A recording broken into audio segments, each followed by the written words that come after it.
잘 오셨습니다. 그래야죠. 잘 오셨습니다. 사랑합니다.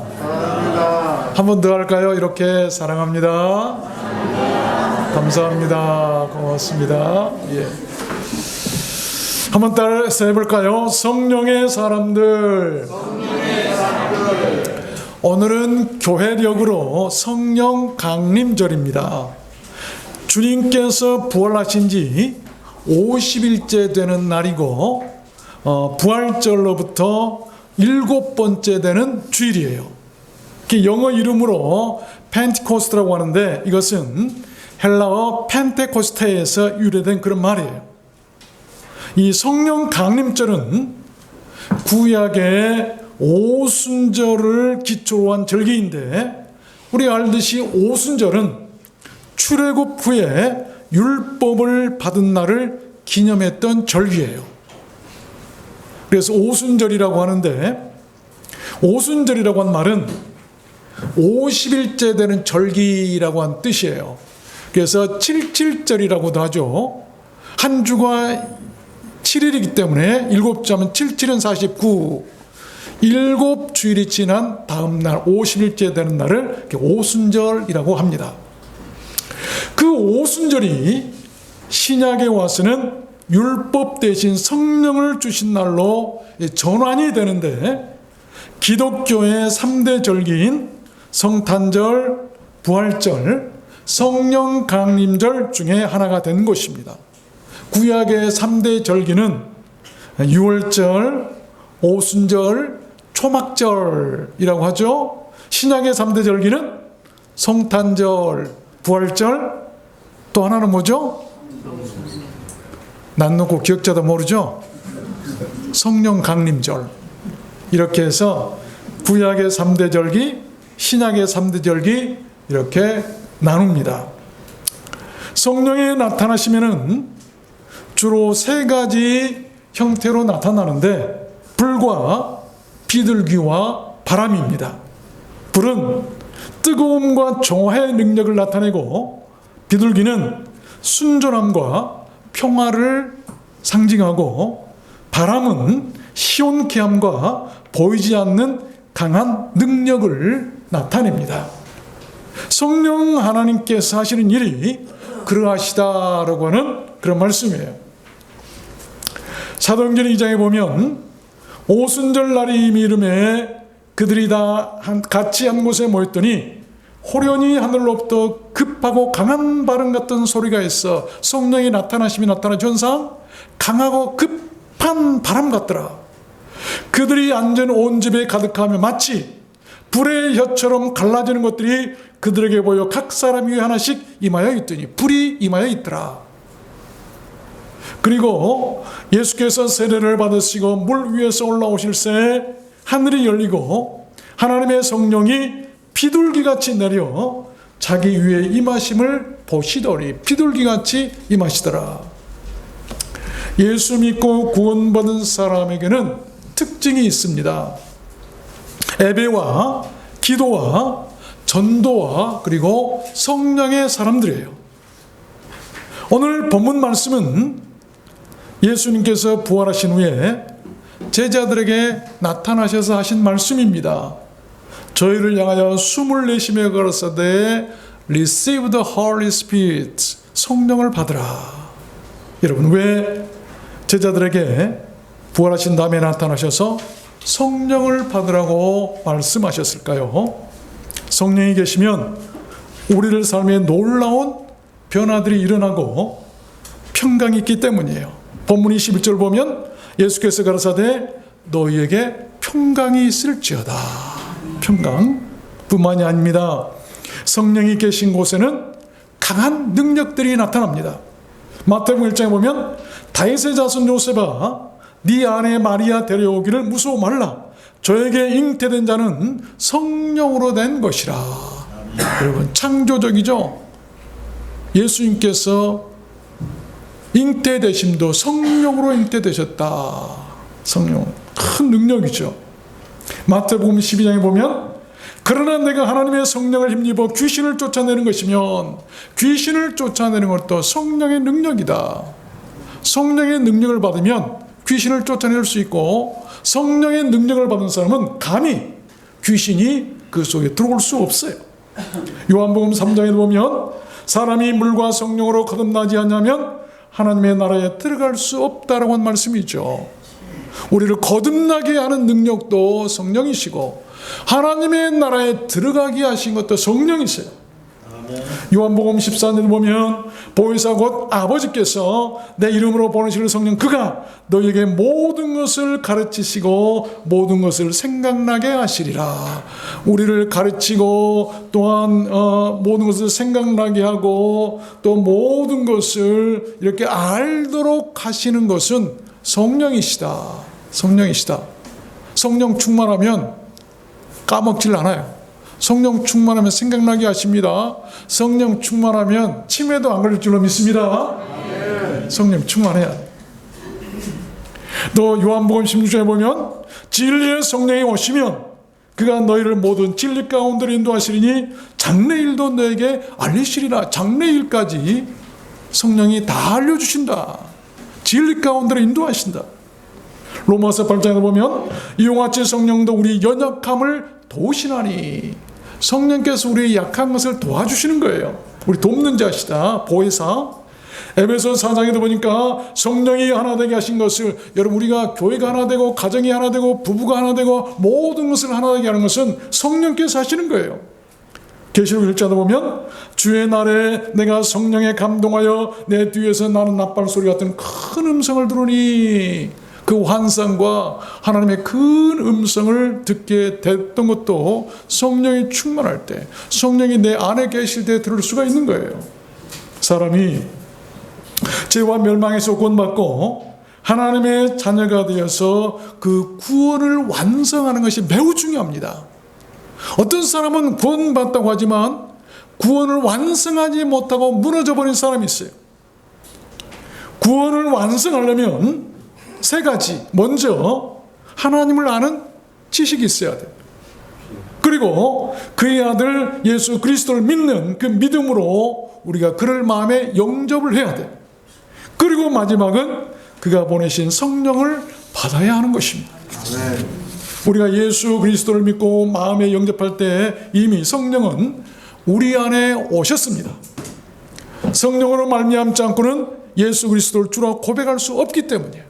여러분께서 세례를 받으실 때 예수 그리스도가 나의 주라고 고백하셨다고 한다면 그 고백하게 하신 분이 누군가 하면 내 육정이나 내 지식이나 내가 배운 어떤 것이나 내 마음과 생각이 아니고 성령께서 그렇게 고백하도록 하셨다고 한 말씀이에요. 그렇다면 예수를 주로 고백한 사람은 그 안에 성령이 계시는 거예요. 성령이 계시는 거예요. 중요한 것은 그 오신 성령이 내 안에서 떠나지 않고 계시도록 하는 것입니다. 성령이 떠나지 않게 하셔야 돼요. 그래서 저는 오늘 말씀을 받들어서 성령이 우리들 안에서 떠나시지 않고 계속 계시도록 하는 그 길이 무엇인가를 여러분께 증거해 드리려고 하는 것입니다.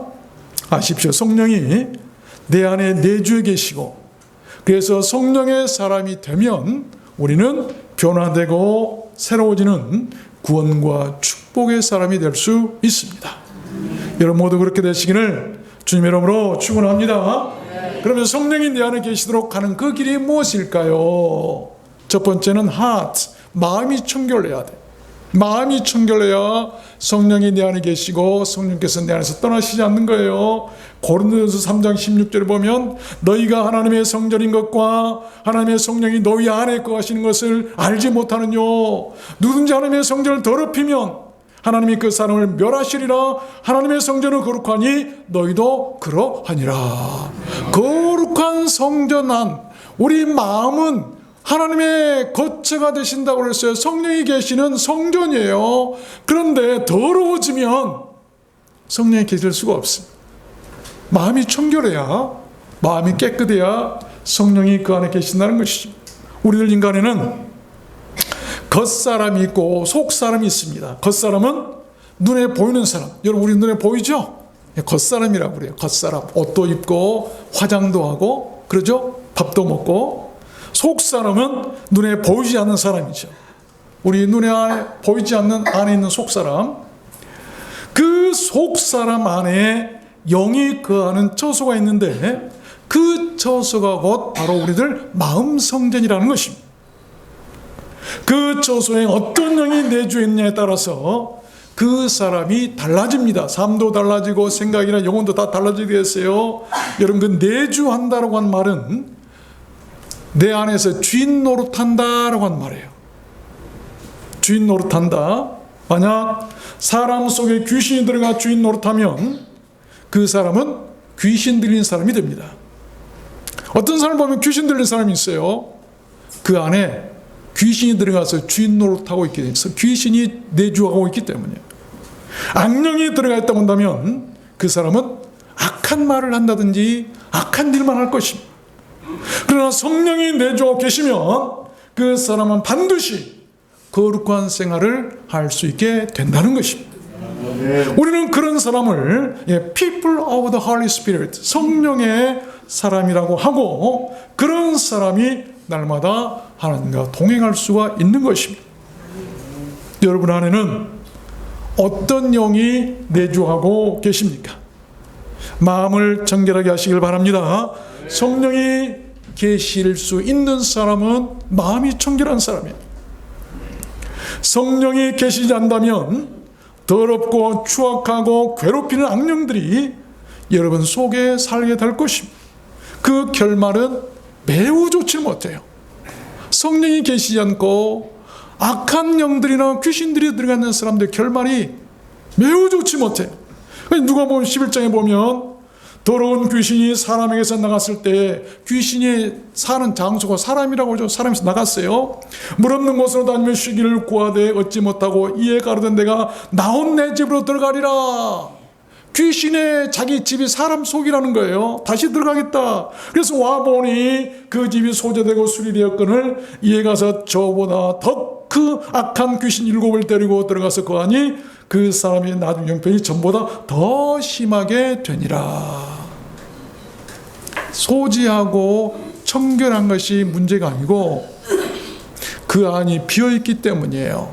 성령이 계시지 않기 때문이에요. 그래서 귀신이 더 악한 7 귀신을 데리고 와서 그 속에 들어가 사니 그 사람 나중에 형편이 처음보다 더하더라라고 하는 그런 말씀. 여러분, 마음을 지키시기를 바랍니다. 마음을 지키지 못하면 악령들이 들어오도록 되어 있어요. 청결한 마음과 유월절 어린 양의 피로 마음문을 씻고 굳건히 할 때 귀신들은 얼씬도 못하게 될 줄로 믿습니다. 두 번째입니다.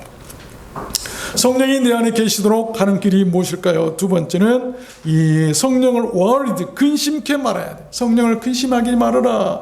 에베소 4장 30절에 보면 하나님의 성령을 근심하게 하지 말라. 그 안에서 너희가 구속의 날까지 인치심을 받느니라. 너희는 모든 악독과 노함과 분냄과 떠드는 것과 해방하는 것을 모든 악의와 함께 버리고 서로 인자하게 하며 불쌍히 여기며 서로 용서하기를 하나님이 그리스도 안에서 너희를 용서하심과 같이 하라. 여기 성령을 근심케 하는 일들이 나오죠. 우리가 어떨 때 성령이 내 안에서 근심하다가 떠나시는가? 여기 보니까 모든 악독, 노함, 노할 때, 분낼 때, 떠드는 것과 해방하는 것, 또 악의, 이런 것을 버려라. 이걸 버리지 않으면 성령께서 내 안에 계실 수가 없는 거예요.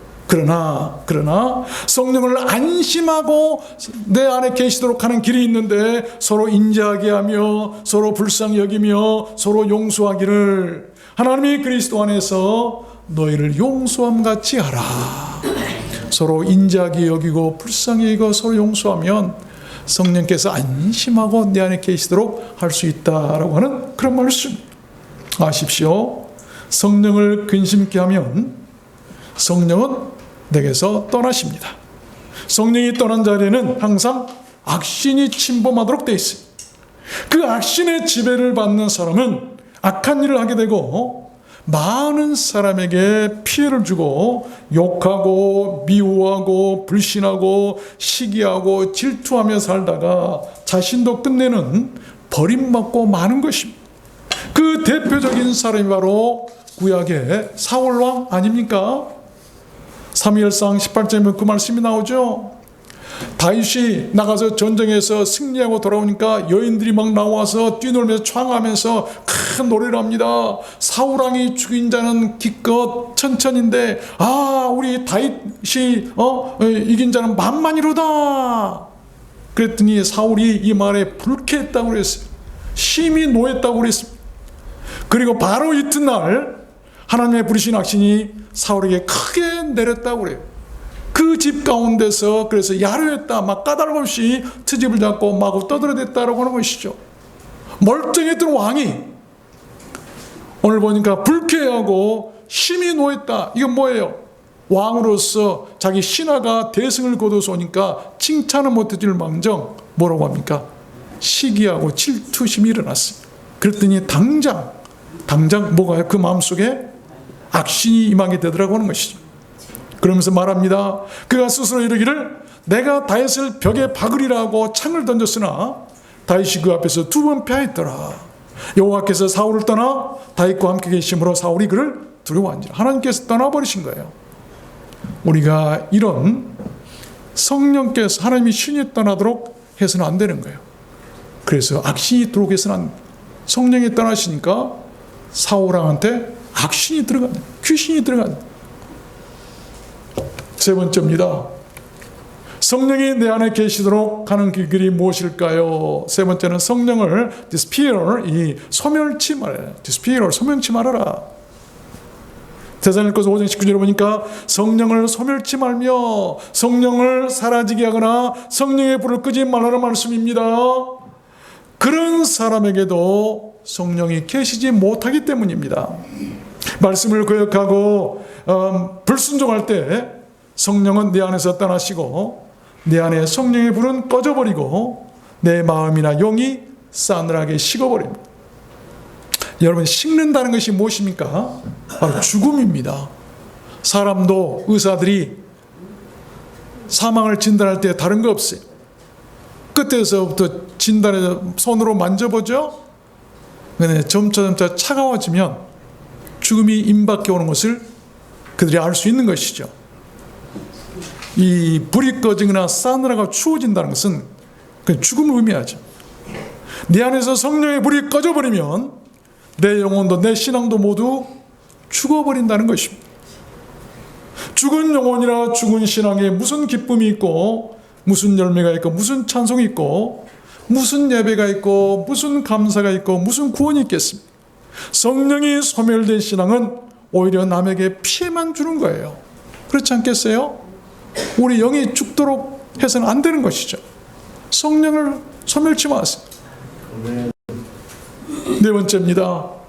성령이 내 안에 계시도록 하는 그 길이 무엇일까요? 네 번째는 fleshly lust, 육체적 욕망을 버려라. 육체적 욕망을 버려. 갈라디아서 5장 16절 보면 내가 이르노니 너희는 성령을 쫓아 행하라. 그리하면 육체의 욕심을 이루지 아니하리라. 육체의 소욕은 성령을 거스르고 육체의 소욕은 성령의 소욕은 육체를 거스르나니 이 둘이 서로 대적함으로 너희 원하는 것을 하지 못하게 하려 함이니라. 이 성령의 소욕이 있고 육체적 소욕이 있는 이 둘이 서로 대적하여 내 안에서 싸우면서 우리가 하고자 하는 일을 못하게 하는 거예요. 그래서 다윗은 바울은 두 마음이 자기 안에 있어서 서로 싸운다라고 제가 고백했던 것을 우리가 알 수 있습니다. 여러분, 어떤 사람들은 육체의 욕망들이 아깝습니다.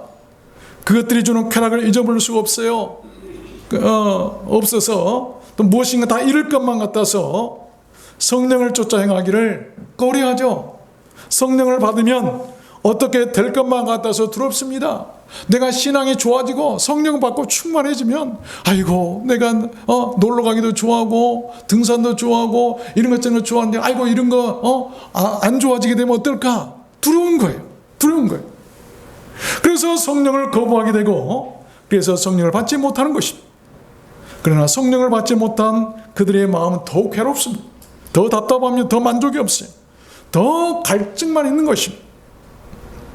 강한 육체의 욕망을 버리고 성령을 따라 살아갈 것을 여러분 바라시기를 바랍니다. 하나님께서 성령을 보내주시고 그 안에서, 그 성령 안에서 진정한 평안과 기쁨을 누리게 해 주실 줄로 믿습니다. 마지막 5번째입니다. 성령이 내 안에서 계시도록 하는 그 길이 무엇일까요? 5번째는 이 conceit, 헛된 영광을 구하지 말아야 돼. 헛된 영광. 갈라디아서 5장 25절 보니까 만일 우리가 성령으로 살면 또한 성령으로 행할지니 헛된 영광을 구하여 서로 격동하고 서로 투기하지 말지니라. 여기 격동한다라고 한 이 말은 화나게 하고 약오르게 하고 속상하게 하고 도발하고 짜증나게 한다라고 한 말이에요.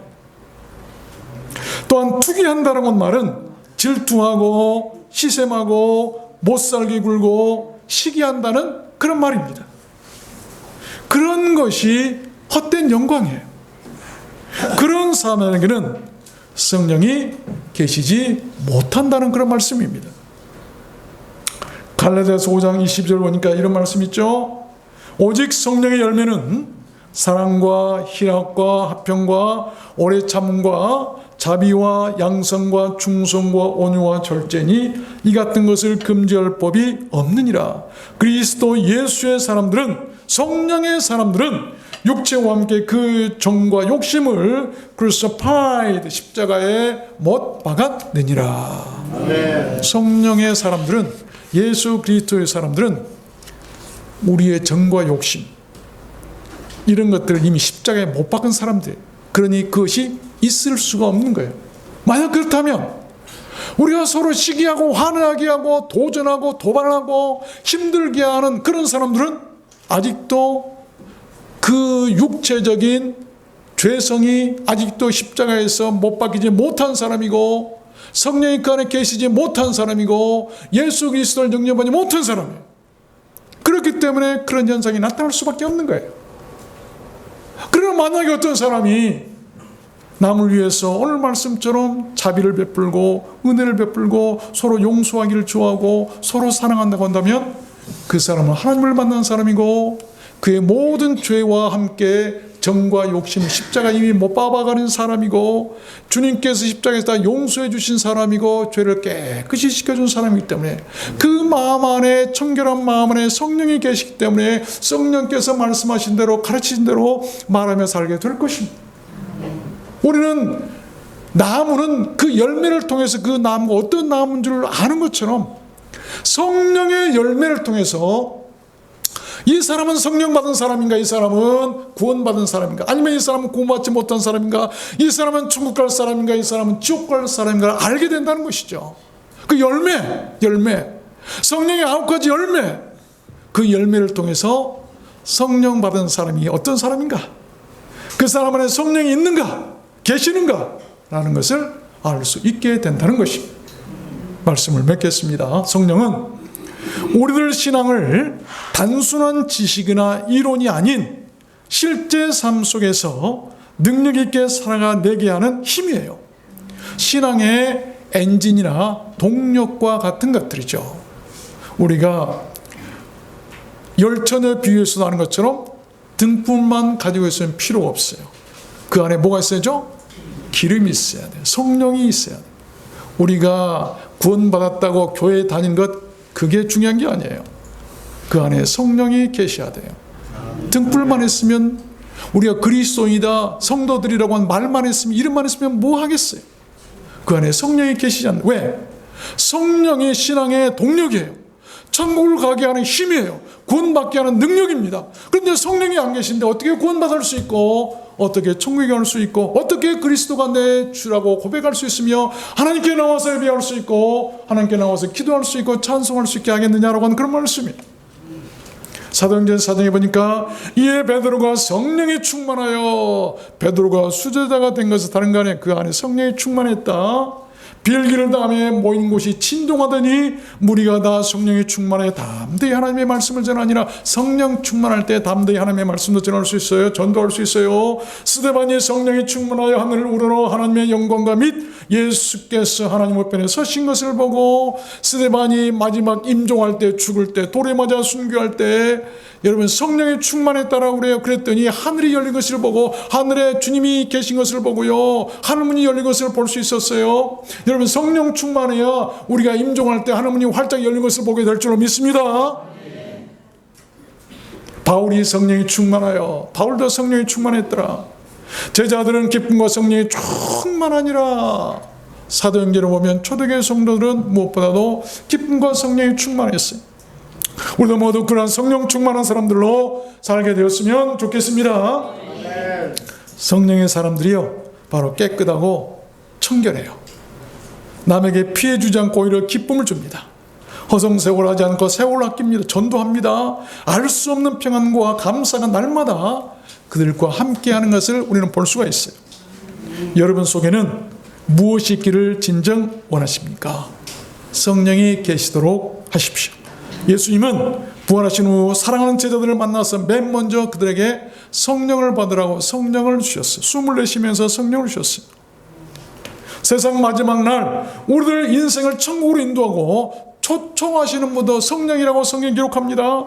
계시록 22장에 보면 성령과 신부가 말씀하시기를 원하시는도다. 성령과 신부가 우리를 초청하시는 거예요. 마지막 날 성령께서 초청하시는 신부는 누굽니까? 천상에 있는 교회, 천상교회. 성령과 하늘나라, 하늘교회가 우리를 초대한다라고 하는 그런 말씀이에요. 성령께서 여러분 안에 계시기를 바라고 원할 때 우리 하나님께서 성령을 우리에게 주실 줄로 믿습니다. 여러분 안에 성령이 계시기를 원하십니까? 그러시다면 오늘 말씀처럼 마음을 청결하게 하시고, 성령께서 내 안에 주인으로 내주에 계시도록 하시고, 성령을 근심케 하는 일이나 성령을 소멸하지 마십시오. 순종하십시오. 성령께서 감동하시고, 성령께서 때로는 탄식하시며 깨우치시고 말씀하실 때 불순종하지 마세요. 순종하세요. 그리고 육체의 욕망을 버리고 성령을 쫓아 행하십시오. 헛된 영광을 구하지 말고 성령의 열매를 구하시길 바랍니다. 서로 격동하거나 결코 투기하지 마십시오. 성령은 그런 사람 속에 계시질 않아요. 성령께서 우리들 안에 주인으로 내주하도록 계신다면 그 사람은 성령의 사람들로 살게 될 줄 믿습니다. 구하시길 바랍니다. 구하면 성령을 주십니다. 누가복음 11장에 너희가 악할지라도 좋은 것을 자식에게 줄 알거든 하물며 너희 천부께서 구하는 자에게 성령을 주시지 않겠느냐. 악한 자라도요, 자식이 배고파서 뭘 달라고 하면 줘요. 그런데 좋으신 하나님께서 그 사랑하는 자녀들, 자기 아들까지 아낌없이 대가로 주셔서 구원해 놓은 자기 자녀들, 그 백성들이 구할 때 어찌 하나님께서 성령을 주시지 않겠습니까? 받지 못한 것은 구하지 않기 때문이에요. 오늘부터 성령을 달라고 구하시길 바랍니다. 성령 충만을 기도하세요. 그래서 우리를 들어오는 성교는 구원 백성으로 변화되고 더 윤택해지고 더 기쁘고 더 기름지고 더 아름다운 교회가 되었으면 좋겠습니다. 더 영적이고 더 평안하고 더 내세적이고 더 희망적이고 더 은혜로운 성령의 사람들이 모이는 그런 교회가 되었으면 좋겠습니다. 여러분 모두 그렇게 되시기를 주님 여러분으로 축원합니다. 우리 찬양할까요? 우리 예배 전에 늘 부르는 성령 하나님 나를 만지셔서, 이 찬양을 한번 다시 하고 우리 한 1분 동안만 성령 충만을 구하는 자에게 주시겠다고 말씀하셨으니까.